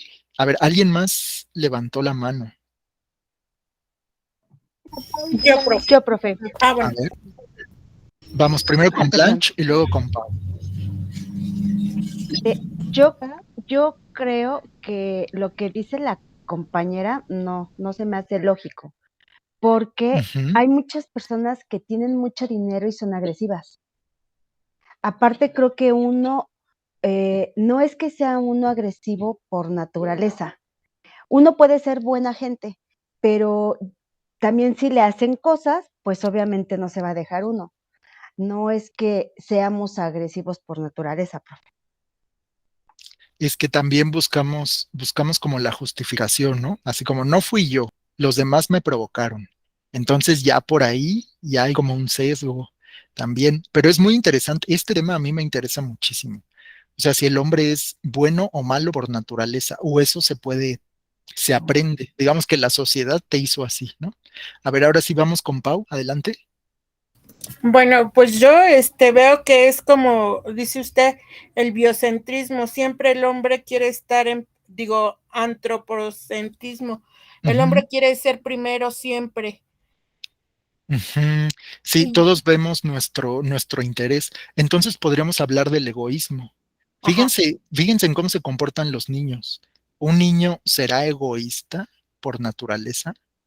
Pues yo he visto que sí, o sea, sí hay niños que, o sea, como que no prestan sus juguetes y no los prestan porque no los prestan, o sea, no son compartidos por naturaleza. Ya sus papás son los que les dicen, no, pues es que tienes que jugar con los demás y préstale tus juguetes y así. Pero me parece, por lo que yo he visto, que a veces, pues sí, todo nos lleva a pensar que somos egoístas por naturaleza y que como que, así como dice Blanche, ¿no? El que tiene dinero, pues quiere más y sí, y siempre queremos más. aparte también, ¿no? En el entorno en que vivimos. Ujú. O sea, Pues aprendes lo que ves también. eso te puede llevar a ser agresivo, ¿no? Ajá, porque suponiendo, vamos a eso, como la ley esta, ¿no? De este filósofo. Nacemos con ahora sí, en blanco, y vamos aprendiendo a través del tiempo y de Ujú. las cosas que vemos, las acciones que ven, pues nosotros las aprendemos. Ajá, esa es una idea de John Locke, ¿no? Del Ajá, empirismo, el que empirismo. nacemos como una hoja en blanco y pues ya todo lo que hacemos viene de lo que aprendes. Exacto. Pues miren, es un debate interesantísimo y eso se sigue cuestionando, ¿eh? O sea, el hecho de que aquí vamos a hablar de la sociedad, si la sociedad puede llegar a vivir en paz o no, porque pues ya sabemos que siempre va a haber un conflicto. O sea, los que dicen, no, yo lo veo blanco, pero yo lo veo negro, y entonces empiezan a pelear y quieren imponer su punto de vista. Y ese es el origen de todas las peleas, ¿no? Todo empieza con una discusión, luego se van a los golpes, luego a las armas y así, y entonces hasta que acaban en una guerra, ¿no? O sea, por ejemplo, ahorita hay una guerra en el mundo, Rusia contra Ucrania. Entonces es algo como de la sociedad, siempre estar en conflicto.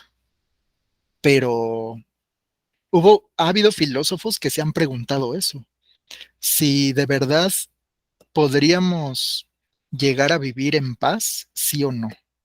Entonces, fíjense, vamos a hablar de justo eso, es que esa es la política. La política surge como una organización para no caer en la barbarie. Eso es lo que dice este filósofo del que vamos a hablar ahora. Este filósofo dice que el ser humano eh, pues es agresivo y violento por naturaleza, es egoísta por naturaleza. Y entonces, para contener esa violencia, tiene que crear una serie de leyes y derechos y todo lo que hay para contener esa fuerza. Porque si no los tuviera, entonces la propia sociedad se autodestruye. Por esto de querer imponer tu punto de vista y que yo tengo la razón y de que esto me pertenece y ese deseo de, pues de sobresalir o de como de auto reivindicarte, eso es lo que genera pues, el gran conflicto de la humanidad. Entonces vamos a ver qué dice este filósofo. Dice que vivimos en una sociedad y estamos sometidos a todo tipo de leyes. ¿Por qué yo no puedo hacer lo que quiera? Pues porque hay leyes que me lo prohíben. O sea, yo no puedo adueñarme de la casa del vecino. Yo quiero ampliar mi casa porque me gusta un espacio grande para vivir, pero no puedo ir y adueñarme de la casa del vecino. Hay leyes que protegen el derecho del vecino.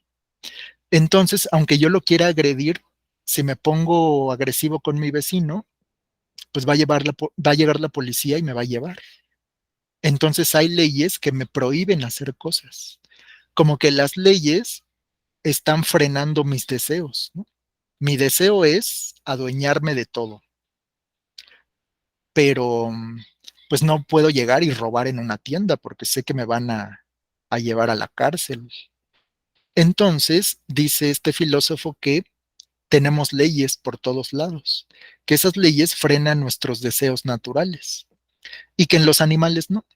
Los animales no tienen leyes, ellos viven pues de manera natural, pero los seres humanos tenemos que crear leyes que nos digan qué está permitido y qué no está permitido. Y sí nos podríamos saltar esas leyes, ¿no? O sea, yo podría no obedecer la ley y actuar como yo quiera, pero el hecho de vivir en sociedad, pues te hace como que ajustarte a la norma.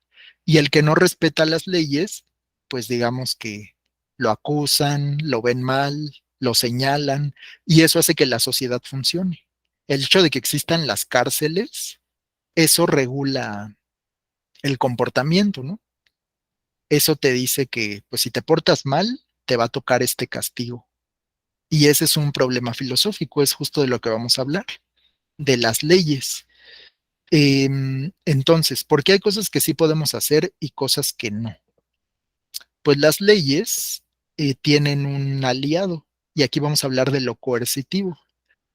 Coercitivo es que te obligan a hacer algo o te obligan a no hacerlo, ¿no?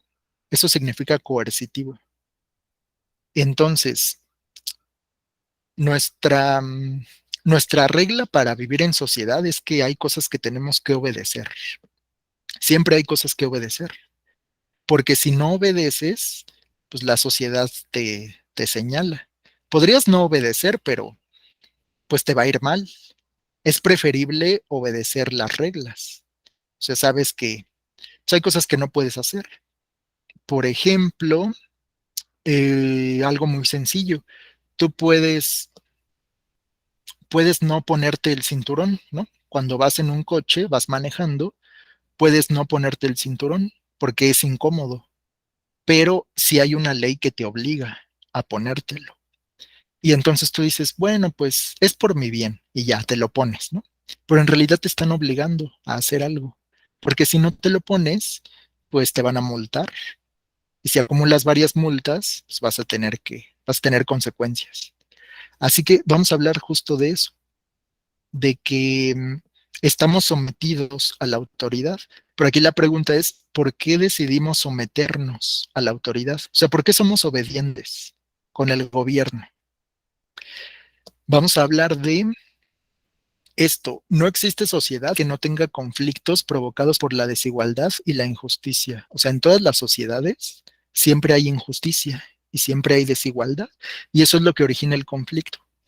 No ha habido sociedad en la historia que no tenga un caso de injusticia. Por ejemplo, aquí una injusticia, pues es esto que el viernes apenas hubo una marcha contra la violencia. No sé si lo vieron en las noticias. Una marcha contra la violencia hacia las mujeres. Entonces, eso es una injusticia, que a las mujeres no se les respeta como a los hombres. O sea, ahí hay un asunto de desigualdad también. Y que pues las estadísticas dicen que hay al día aquí en México 11 asesinatos de mujeres. Entonces, ¿por qué ocurre eso? ¿Cuál es el origen de eso, de ese conflicto? Pues vamos a ver qué nos dice este filósofo. Este filósofo se llama Thomas Hobbes. Thomas Hobbes. Y tiene pues, una idea interesante sobre esto de que la sociedad puede llegar a vivir en paz. O sea, podemos llegar al nivel de cero asaltos, cero asesinatos, cero violaciones, cero secuestros. ¿Será posible eso? Pues, ¿qué creen? Que Thomas Hobbes dice que no. Esta frase es la que resume su ideología. Él dice, el hombre es un lobo para el hombre. O sea que según él, eh, nuestra naturaleza es atacarnos y que el hombre es egoísta por naturaleza. No puede, es muy difícil que el hombre se libere del conflicto. ¿Ustedes estarían de acuerdo con él? El hombre es un lobo para el hombre. O sea, tenemos esa tendencia a atacarnos entre nosotros. ¿Será? Blanche dice que no.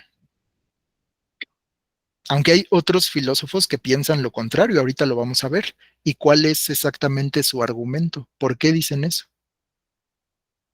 Entonces, Thomas Hobbes dice, el hombre es un lobo para el hombre. O sea, siempre nos estamos cuidando de que alguien no nos haga daño. Y alguien se está cuidando de nosotros. Porque esa es la naturaleza. La naturaleza es que el hombre sea egoísta, según Hobbes. Entonces, pues para Hobbes, el hombre es un lobo para el hombre. Ese es el resumen. Dice que toda sociedad nace para controlar la violencia y el egoísmo natural del ser humano. O sea que el hecho de que exista la sociedad, o sea, un grupo de personas organizadas, es para frenar ese, ese instinto natural de atacarnos entre nosotros, ¿no? Apenas alguien nos ve feo o habla mal de nosotros y ahí vamos a reclamarle. Entonces, ¿por qué? ¿Por qué somos así? Según Hobbes es algo natural. O sea, somos agresivos, egoístas por naturaleza. Y que no, fíjense, esto es muy interesante de lo que dice Hobbes, no estamos naturalmente inclinados a cooperar. O sea, no nos sale de manera natural cooperar. Más bien es como que después de que lo piensas, ya dices, bueno, pues creo que estoy obligado a cooperar si no quiero que me vaya mal. Pero no es que salga de ti, no es algo natural cooperar. Y bueno, pues a partir de ahí empiezan los planteamientos de Thomas Hobbes, con esta premisa de que el hombre es un lobo para el hombre, entonces nuestra tendencia a atacarnos es algo natural, pero tenemos que frenar eso, esa tendencia, porque si no, nosotros mismos nos vamos a destruir. Así que vamos a crear reglas Vamos a hacer reglas para poder convivir en sociedad.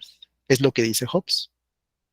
Y así controla ese instinto violento. Muy bien, pues es cuando surge algo que se llama contrato social. El contrato social es ese acuerdo que haces con los demás para, pues no, es como un pacto de no agresión. ¿No? Como no me necesito de los demás para poder vivir. Eso lo entiendo. No puedo yo solo. Pero tenemos un instinto natural por agredirnos. Entonces, ¿cómo logro conciliar eso? Eso de necesito de los demás, pero también me tengo que defender porque los demás me pueden atacar. El hombre es un lobo para el hombre. Entonces, ahí es donde nace esto del contrato social. Y vamos a ver qué es. La sociedad y el Estado tienen su origen en un contrato entre humanos. Aceptan limitar sus libertades a cambio de leyes que garanticen ventajas para todos. Así que aquí va a surgir un concepto especial, que es el concepto de Estado.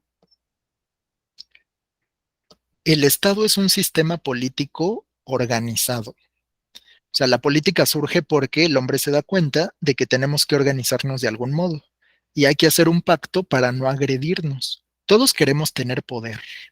Eso es algo por lo que todos estamos peleando, por tener el poder. Pero en esa lucha constante por el poder, pues nos aplastamos entre nosotros. Eso nos va a llevar a la autodestrucción. Así que tenemos que regularlo de algún modo. Y es cuando surge la sociedad y el Estado. Vamos a ver de qué se trata esto. Cuando ustedes escuchan la palabra Estado, seguramente pues piensan en los estados de la República, ¿no? Así como Veracruz o Michoacán, no sé. Esos sí son estados, pero en filosofía la palabra estado tiene un significado especial. El estado es esa forma de organización que la gente elige para, pues, no destruirse, no autodestruirse. Entonces, el estado no solo es el territorio, no solo es un lugar, sino es un poder que te obliga a cumplir las reglas para que todo se mantenga en orden. Entonces, vamos a ver. En la filosofía política, la palabra Estado tiene un significado especial. Es una creación derivada de un acuerdo entre ciudadanos. Tiene el control del poder al estar autorizado para hacer las leyes, administrar y castigar, y también ejercer la violencia. O sea, el Estado es algo así como a quien tú le asignas ese poder de controlarlo todo, pero los ciudadanos se lo asignan. Entonces, el Estado es un conjunto de las leyes, de lo que se puede o lo que no se puede hacer, y la coerción, o sea, el Estado es el que te obliga a cumplir con esas leyes. Y esto es una idea muy interesante porque es como si nosotros voluntariamente nos sometiéramos a las leyes del Estado. Como decir, bueno, pues yo, a cambio de que me protejas, nosotros le decimos al Estado, a cambio de que tú me protejas, o sea, que me defiendas si alguien me quiere asaltar, a cambio de eso te doy un poco de mi libertad, o sea, te obedezco, dejo que tú me pongas leyes y yo voy a obedecerlas, pero a cambio tú me vas a cuidar. Ese es el Estado, según Hobbes. Entonces, mientras más leyes haya que nos garanticen más derechos y más protección, tenemos más obligaciones por cumplir. Entonces es como renunciar un poco a nuestra libertad. Esta corriente de la filosofía moderna se llama contractualismo. Contractualismo. Ojo, si se los preguntan en su examen, ¿qué es el contractualismo? ¿Qué dirían con esto de lo que les acabo de platicar? ¿Qué sería el contractualismo? Si es pregunta de examen, viene esa palabra, contractualismo. ¿Qué será?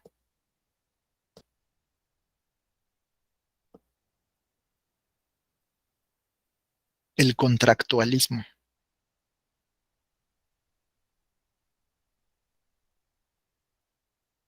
¿No? ¿Nadie?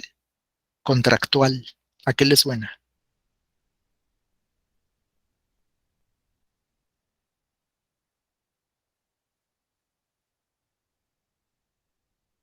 ¿Nadie? ¿Siguen ahí? Sí, profe, aquí estamos, profe. Ok, ¿qué dirían sobre el contractualismo? Adelante. Que es, me suena a contrato, ¿no, profesor? Ajá, exacto. Sí, A un contrato. tiene todo que ver con el contrato. Así es. Contractualismo es hacer un contrato, pero un contrato entre quién. Ya saben que un contrato, esto hasta lo vieron en sus clases. Un contrato es un acuerdo donde, Entre el gobierno y los ciudadanos. ándale, exactamente, Pau. Eso es, el contractualismo es pues una corriente filosófica que dice que es necesario hacer un contrato entre el gobierno o el Estado, entre el Estado y los ciudadanos. ¿Y cuál es ese contrato, ese acuerdo?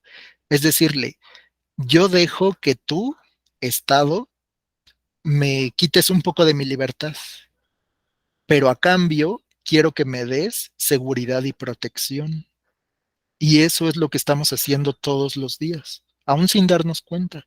Nosotros le damos libertad al Estado para que controle nuestra vida, pero a cambio, el Estado, pues él se compromete a darnos seguridad, a que si alguien se mete a mi casa, pues yo puedo llamar a la policía y la policía me ayuda. La policía es la representación del Estado. Entonces, ese es el contractualismo. El contractualismo es eh, aceptar la existencia de un contrato social entre los ciudadanos y el Estado, ¿va? Los ciudadanos y el Estado. Y entonces, pues vienen varias preguntas. Ustedes pueden pensar en si seríamos más felices si no existieran tantas leyes, porque hay leyes para todo. O sea, tú no puedes no puedes poner un negocio en la calle, así en donde tú quieras, porque hay leyes que lo prohíben. Tienes que solicitar un permiso y que te avalen, pues, no sé, tu establecimiento. Por ejemplo, yo no puedo ir a vender a cualquier mercado. Debo, pues, hablar primero con un representante de mercados de quién sabe dónde, y luego que me den un permiso y lo tengo que ir a firmar, a que me lo firmen ahí en la alcaldía y que le pongan un sello y pagar pues no sé, pagar mis derechos por poder vender en la calle y quién sabe qué. Esas son leyes impuestas por el Estado, pero nosotros tenemos que obedecer, no nos queda de otra. Si quieres poner un negocio, una tienda o algo así, el Estado te tiene que dar permiso. Si no, no puedes. Claro, si es comercio informal, pues hay gente que no, pues no paga nada, pero digamos, las leyes del Estado sí te dicen que tienes que pagar. Y ese es solo un ejemplo, el de vender. Igual, si tú quieres sacar una licencia, si quieres, fíjense en esto, si quieres manejar, tú eres libre de manejar, pero a la vez no, porque necesitas un permiso que te dé el Estado. Fíjense en esa locura. El Estado te tiene que dar permiso para manejar. Entonces tú tienes que ir a pedirle permiso al Estado para poder manejar. Así que tú le diste un poco de tu libertad a cambio de que te dé seguridad. A cambio de eso que tú pagaste por la licencia de conducir, pues el Estado tiene la obligación de ayudarte si te pasa algo, ¿no? Si yo choco en mi coche, pues tengo el derecho de que el Estado me ayude, de que haya ambulancias del Estado que me den atención médica si me pasa algo. Entonces, por eso es un contrato. Ese es el contrato social. Yo le doy un poco de mi libertad a cambio de que me dé protección. Ese es el contrato social. ¿Tienen alguna duda hasta aquí? Blanche puso, no somos dueños de nada, todos son pagos y permisos. Así es, exacto. Todos son pagos y permisos para todo, ¿eh? Para todo. Si te quieres casar, también tienes que pagar. Si te vas a morir, también tienes que pagar. O sea que el Estado lo controla todo, porque hay cosas que no se pueden hacer. Bueno, estamos llenos de leyes por todas partes. Adelante, Angie, dinos, Angie. Eso sí es cierto, profe. Ahora hasta, por ejemplo, para las personas que vivimos en concubinato, Ajá. ya en el registro civil te expiden una acta de concubinato.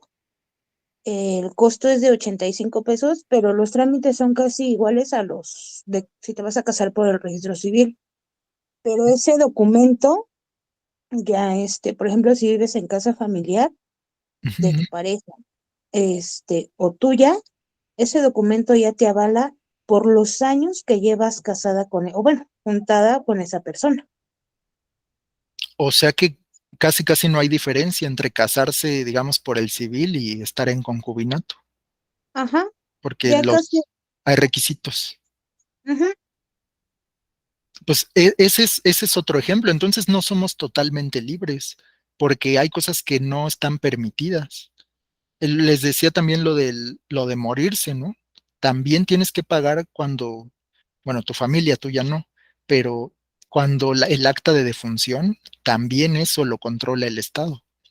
Igual divorcio. no puedes, por ejemplo, hay muchas cosas que no se pueden hacer. Si lo pensamos bien, estamos controlados por todas partes. A ver, además, ¿alguien tenía una opinión? que también para divorciarse, hay que pagar. Para divorciarse hay que pagar, exactamente. Entonces ni siquiera soy libre de dejar a mi pareja si quiero y no volverla a ver. Tengo que hacer, bueno, ahí sería un trámite de disolución del contrato, ¿no? Del contrato matrimonial. Exactamente. Y eso también lo controla el Estado a través del registro civil. Entonces, esos son buenos ejemplos. Ese es el Estado. El Estado es, dice Hobbes, este filósofo que estamos estudiando, que el Estado es la suma de dos cosas: las leyes, o sea, lo que sí puedes hacer y lo que no puedes hacer, y la coerción. La coerción es alguien que te obliga a hacerlo. Y sí estamos obligados porque si no pagas cierta cosa, viene una multa. Si acumulas multas, hasta te pueden meter a la cárcel, ¿no? Aunque sea unas horas. Esa es la coerción, estás obligado a hacerlo. Entonces, bueno, esto es muy interesante porque uno nunca se pregunta eso. ¿De dónde viene esa idea del gobierno? ¿Y saben qué es lo más curioso? Que nosotros elegimos eso. O sea, nosotros aceptamos obedecer al Estado a cambio de algunas cosas. Entonces, Thomas Hobbes es considerado como el padre de la filosofía política. ¿Vamos por qué? Vamos a ver por qué.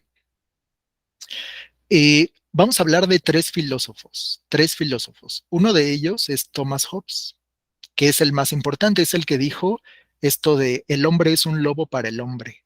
O sea, él dice que somos egoístas por naturaleza, que no estamos inclinados a cooperar, o sea, no, eso de ayudar por voluntad propia no es verdad, según esto de Hobbes, ¿no? O sea, naturalmente no cooperamos, nos tienen que obligar a cooperar.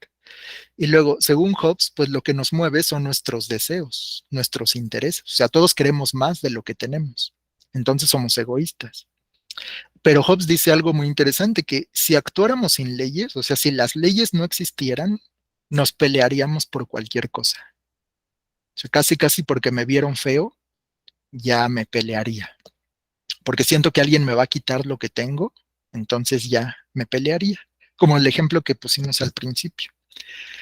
Entonces, vamos a hablar de tres cosas. El estado de naturaleza, eso es el mundo que se imagina este filósofo si no existieran las leyes. Ese es el estado de naturaleza. Si no existieran las leyes, o sea, nuestro ejemplo de la isla desierta, imagínense que estamos en una isla desierta.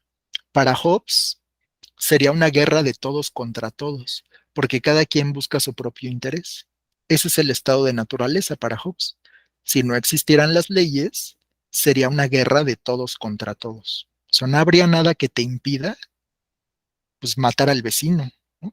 O pelearte en la calle, o pues, no sé, robarle a alguien lo que le pertenece. Ese sería el estado de naturaleza. Luego, el contrato social que propone, o sea, el acuerdo, es que dice, propongo hacer un pacto entre individuos que renuncien a la violencia a favor de la paz y la seguridad. O sea, el hombre tiene que hacerse consciente de que es violento por naturaleza, pero que si sigue ese camino, pues lo único que va a provocarse es su autodestrucción. Así que debe como que contenerse, porque la paz y la seguridad pues, también es lo que buscamos todos. Y el sistema político que propone es el Estado con poder absoluto. Eso es algo que se le critica a Hobbes, porque Hobbes dice que pues debería existir un rey o un presidente o un dictador que controle todo lo que se hace. Porque si no existiera, pues todo se saldría de control. Entonces él defiende el poder absoluto del Estado. O sea, que el Estado te diga exactamente qué hacer y tú tienes que obedecer. Es la, es la opción que propone Thomas Hobbes. Dice, es nuestra única salida para no, pues, para que no sea una guerra de todos contra todos. Esto es lo que dice Hobbes. Vamos a ver ahora otro filósofo. Fíjense cómo hay posturas diferentes. Este filósofo ya lo habíamos estudiado. Él es John Locke. Cuando hablamos del empirismo, mencionamos a John Locke. Él también tiene sus tres posturas, ¿no? Sus propuestas. Según John Locke, el estado de naturaleza, o sea, si no existieran las leyes, ¿qué pasaría? Pues diría que se conserva la vida, la libertad y la propiedad. O sea, según John Locke, el hombre es bueno por naturaleza, que tendemos a conservar la vida, a proteger a los demás y a ser libres. El contrato social que propone es que se conserve la libertad y se renuncia al uso de la fuerza. Sería lo contrario de lo que dice Thomas Hobbes, porque Hobbes sí defiende el uso de la fuerza. Sí, el Estado tiene que usar la fuerza para controlar a la muchedumbre. Si no, todo se sale de control. Pero John Locke dice que hay que renunciar al uso de la fuerza y que debe existir un contrato entre individuos y entre estos y el Estado. Quedamos que el Estado es el que pone las leyes y el que te obliga a cumplirlas. Eso es el Estado. Y el sistema político que propone dice, viva el Estado que asegura la paz y la seguridad, que haya poder limitado y liberalismo político.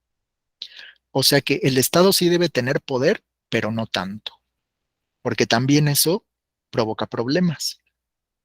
Y que haya liberalismo político. O sea que cada quien tenga las ideas políticas que considere. Es un poco más flexible, ¿no? John Locke. Es como hablar de cuál sería el gobierno ideal. De eso se trata la filosofía política, de pensar cuál sería el gobierno ideal. Un gobierno que controle todo lo que hagan las personas o que las personas se autorregulen, que no haya tantas leyes. Pues yo digo que, bueno, cada quien ahorita va a decir su opinión. Hay otro filósofo más. Este hombre de aquí es Rousseau. Rousseau era un filósofo francés de la época de la Revolución Francesa. Gracias a sus ideas y las de otros, como Montesquieu y otros personajes, se logró la Revolución Francesa. O sea, quitar al rey. El rey tenía todo el poder sobre Francia. Y la Revolución Francesa lo que hizo fue quitar al rey y adoptar otro sistema de gobierno. Entonces vamos a ver qué dice Rousseau. El estado de naturaleza que propone, o sea, ¿qué pasaría si no hubiera leyes? Dice que los hombres son buenos, compasivos e iguales. Él era un poco más como suavecito, ¿no? Como más idealista. Él decía que el hombre sí es bueno por naturaleza. O sea, es todo lo contrario de Thomas Hobbes. Que los hombres, si estuvieran en una isla desierta, pues, se ayudarían entre ellos y serían compasivos. Y él habla así como de un poco tenía esa idea religiosa del paraíso, O sea que como que antes los hombres vivían mejores porque no había tantas leyes. Así como el estado de la naturaleza, pues imagínense los hombres viviendo en el bosque, así todo muy en paz, ayudándose entre ellos y todo, pues él opina que ese es el estado de naturaleza. Y según él, tiene varias ideas interesantes. Según él, lo que corrompe al hombre, lo que lo hace malvado, es la propiedad privada. O sea, desde que existe la propiedad privada, a partir de ahí empezó la violencia, la agresión. Fíjense, les voy a leer un pedacito de uno de los textos de Rousseau y dice, el primer hombre al que cercando un terreno se le ocurrió decir esto es mío y halló gentes tan simples como para creerle, fue el verdadero creador de la sociedad civil. O sea que ahí se acabó ese paraíso del que hablaba. Se los voy a leer otra vez. El primer hombre al que, cercando un terreno, se le ocurrió decir esto es mío y halló gentes tan simples como para creerle, fue el verdadero creador de la sociedad civil. O sea, el origen del mal es la propiedad privada. El hecho de que tú tengas tu propia casa, tu propio coche, tus propias cosas, eso despierta la avaricia o la codicia de las otras personas. Y ahí es donde ocurre la agresión. Y ese es el mal de la humanidad, según Rousseau. Y entonces, pues los propietarios, ¿quiénes crearon las leyes? Pues los dueños de la propiedad privada. O sea, alguien que tenía una hacienda, una parcela, un lugar para vivir, pues ellos crearon las leyes para que los otros no los agredieran, no les quitaran sus cosas. Así que las leyes, pues según Rousseau, son un freno para la libertad. No puedes tener lo que tú quieras. Puedes tener nada más lo que te está permitido tener. Y bueno, pues aquí la pregunta es, ¿cómo sería una sociedad que no tuviera propiedad privada? O sea, imagínense que todo fuera de todos, que todos pudiéramos compartir las casas, los coches, la comida. ¿Creen que sería una manera ideal de vivir sin propiedad privada? ¿O sería una salvajada? Adelante. Yo creo que sería un caos, porque todos, ahora sí que sería todos contra todos. Yo Pero no, quiero lo tuyo, lo mío. pero no porque todos vamos a compartir. Rousseau dice que el hombre es compartido por naturaleza. O sea que si ves que alguien no tiene nada para comer, tú vas a ir y le vas a dar un poco de lo que tienes. ¿Se podrá? Mm, yo creo que no. Está difícil, ¿no? Es un buen debate. Sí. Sí, porque eso también es una postura actual que se llama comunismo. El comunismo propone que no haya dueños de las cosas. Eso suena muy extraño, ¿no? Que nadie sea dueño de las cosas. Adelante. Yo creo que sí, profe, porque ay, la verdad no me acuerdo en qué parte, pero ahora con la pandemia Ujú. había un tianguis que lo hacían como antes, hace muchos años, que no era tanto el dinero, sino que cambiaban las cosas. Si, por ejemplo, uno vendía jitomates y el otro vendía carne, cambiaban las cosas.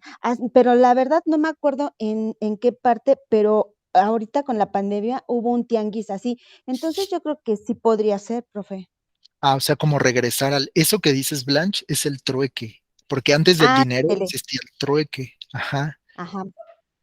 Entonces, por ejemplo, Rousseau sería un gran partidario del trueque. O sea, él sí creería en eso. Porque lo que corrompe a la gente es el dinero. Porque en realidad todos quieren tener. Y el que tenga más dinero, pues es el que va a tener poder. Y todos queremos poder. Entonces empieza este debate tan interesante de pues, ¿cuál es el origen de la avaricia o de querer atacar al otro, ¿no? Tú quieres lo que el otro tiene, pero pues hay cosas que te impiden robarle. Por eso están las leyes. Entonces dice Rousseau que, pues, la propiedad privada es la que corrompe al hombre. O sea, el hecho de que tú tengas tu propia casa, pues tú vas a querer que las leyes te protejan para que nadie se meta a tu casa. y le vas a decir al Estado, ok, sí, voy a hacer lo que tú me digas, pero a cambio quiero que nadie se meta a mi casa y tú vas a ser el responsable de cuidarme. Entonces, ese es el contrato social. Vamos a ver qué dice Rousseau sobre el contrato social. Dice, debe existir un compromiso libre entre individuos para someterse a las leyes. O sea, pues sí, ¿no? Creo que todos coinciden en eso, que obedecemos por voluntad propia. ¿Por qué le obedecemos al gobierno? Porque si no le obedecemos nos castiga, nos mete a la cárcel o nos cobre una multa. Entonces, le damos nuestra libertad. Dice, estas son la expresión de la voluntad general. Ah, bueno, él habla de un concepto que es ese, la voluntad general. Adelante. Sí. No, perdón, amplié mi pantalla y sin querer oprimí. Ah, ok, ok. Sí, entonces Rousseau habla de una cosa que se llama la voluntad general. La voluntad general es como, pues es ponernos de acuerdo en lo que nos conviene a todos. Según Rousseau, todos debemos preferir la voluntad general, que sería como una especie de mayoría de votos, ¿no? Que por mayoría de votos debemos escoger las leyes que nos convienen, que creo que es lo que se hace. Por ejemplo, aquí en México es la idea, ¿no? Que ¿quién hace las leyes? Pues el poder legislativo, los diputados y los senadores. Y se supone que ellos representan el interés de toda la gente. Por eso en el lugar donde nosotros vivimos, pues hay un diputado local de un distrito no sé qué. Se supone que él me representa ante el gobierno, que si yo quiero, por ejemplo, que en mi calle pongan alumbrado público, puedo ir con mi diputado y mi diputado va a hacer lo posible para que, pues no sé, se otorgue presupuesto para mi colonia, una cosa así. Ese es el contrato social, o sea, que se sigan las decisiones de la mayoría. Y es a lo que Rousseau le llama la voluntad general. Y bueno, pues dice varias cosas interesantes, pero con lo que nos tenemos que quedar es que para Rousseau el hombre es bueno por naturaleza, ¿no? Todo lo contrario de lo de Thomas Hobbes. Y que dice que la sociedad corrompe al hombre. O sea, cuando está esto de la propiedad privada y eso, ahí se empieza a corromper y el hombre se empieza a volver violento, avaricioso, codicioso, porque quiere lo que tiene el otro. Y eso pues lo lleva a cometer delitos, ¿no? Entonces, ¿qué más? Ah, para Rousseau dice que los tiempos pasados siempre fueron mejores. O sea, que las cosas van a ir empeorando. Un poco pesimista, ¿no? Porque él decía que en los inicios de la humanidad pues no había tantas restricciones como ahora, porque eran grupos pequeños, como que todos se ayudaban, incluso entre las mujeres cuidaban, no, sí, las mujeres cuidaban a los hijos de otras mujeres, y eso estaba bien, o sea, como que todo era de todos. Ese era el mundo ideal, según Rousseau, y pues dice que someterse a las leyes significa estar obligados a ser libres, así. Y el sistema político que propone es el que defiende la soberanía popular, o sea, lo que diríamos, lo que hoy llamaríamos la democracia, ¿no? Democracia directa. Eso es lo que apoya Rousseau y en cierto sentido, pues todos somos un poco de la idea de Rousseau. O sea, que se siga que si va a haber una ley que todos tenemos que obedecer, pues debe ser porque todos estamos de acuerdo, o al menos la mayoría, que es lo que significa la democracia, ¿no? Y vamos a terminar con esta idea. Espero que hayan reflexionado mucho sobre esto del gobierno y por qué le obedecemos al Estado.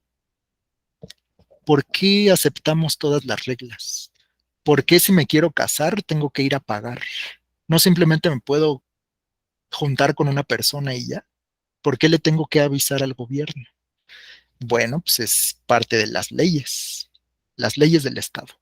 Porque yo le doy un poco de mi libertad a cambio de que el Estado me dé alguna cosa. Protección, seguridad, tranquilidad. Ese es el contrato social. Entonces, hay una idea que tiene que ver como con un faro. un faro. Ajá, como esos de, pues así que están en una isla o algo así, y guían a los barcos. Ese es el concepto de la utopía. Utopía. Utopía significa algo que es irrealizable. Cuando decimos, no, pues eso de que las personas vivan en paz y en armonía y que nadie, no existan los asaltos, ni ni los secuestros, y los políticos se porten bien y todos hagamos lo que tengamos que hacer, eso se llama utopía. Una utopía es algo irrealizable. Es una palabra que se utiliza para describir un proyecto ideal, sin conflictos, un lugar o sistema perfecto. Entonces, si te preguntan en tu examen a qué se refiere la utopía, pues es algo que no se puede realizar, pero que a todos nos gustaría que se realizara. Es algo que no podemos tener, es como lo ideal. Puede referirse a una estructura social o a una forma de gobierno, donde todo transcurre en armonía. Y pues hemos visto a lo largo de la historia que pues siempre va a haber guerras, siempre van a existir personas que abusan de otras, siempre va a existir la injusticia, que bueno, puede sonar un poco pesimista, ¿no? Siempre va a existir el mal, pues puede que sí, o puede que no, pero si no existe, entonces esa sería una utopía. Y lo comparamos con un faro porque la utopía sabemos que no existe, pero es como hacia lo que nos queremos dirigir, es como un faro. Sí, como una luz en la oscuridad, ¿no? Sabes que tienes que ir para allá, aunque sepas que a lo mejor nunca vas a llegar, pero esa es la utopía, ¿va? Más que nada es como una dirección a donde queremos ir, pero sabes que nunca vas a llegar porque, según lo que hemos visto, pues el hombre se pelea por todo y así vamos a seguir. No nos ponemos de acuerdo. Creemos que todos nos atacan, nos sentimos, nos hacemos los ofendidos y pues eso empieza con los conflictos. Listo, pues aquí le vamos a dejar, ¿les parece? Hablando de la utopía. Utopía, que la palabra utopía significa el lugar que no existe. Topos en griego significa lugar y utopía es como la negación, es el lugar que no es o que no está o que no existe. Es un lugar de fantasía, donde todos viven en paz, somos buenos, bonitos, todos nos tratamos bien, pero es algo irrealizable. Muy bien, pues hasta aquí el tema. Esto fue la filosofía política. ¿Qué les ha parecido? Cuéntenme. ¿Se habían preguntado eso del gobierno? El gobierno y el Estado son cuestiones filosóficas. ¿Por qué le obedecemos al gobierno? Pues nosotros mismos lo pusimos ahí. ¿Alguien tiene alguna pregunta? ¿Duda? ¿Comentario? ¿Algo que quieran decir?